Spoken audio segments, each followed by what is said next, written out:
c'est une des figures essentielles de l'histoire de Vallauris, je dirais. Non seulement parce qu'il a travaillé chez Madura au contact de Picasso, mais pour tout ce qu'il a fait, lui, en tant qu'artiste, Derval, pour moi, dès le départ, a été une des figures emblématiques, et jusqu'à sa mort, il l'est resté. Comme il y a eu les chantiers de jeunesse, Loupétain, où il a été obligé d'aller à Saint-Amand-en-Puisaye, par exemple, il a vu ce que c'était que le tournage, par exemple, des Grandes Jarres. Et à partir de ça, il a toujours tourné ici, même à Vallauris, sur un tour à pied, jamais sur un tour électrique. Il tournait les éléments que vous pouvez voir sur les pièces, qu'il assemblait ensemble de manière géométrique. Ça, c'est tout à fait nouveau ici.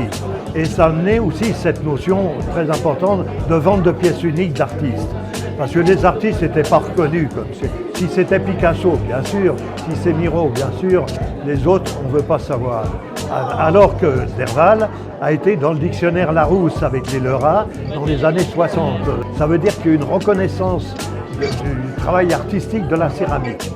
Et ça, c'est important parce que c'est ouvert la porte à tout ce monde contemporain de la céramique actuelle. Ça a été comme mon frère, et ensemble, on a fait la plus grande céramique d'Europe il y a 35 ans à Bruxelles.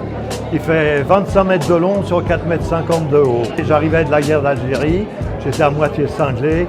C'est la maison qui s'est ouverte pour moi totalement. Et jusqu'à sa mort, la famille Derval, elle restera toujours là.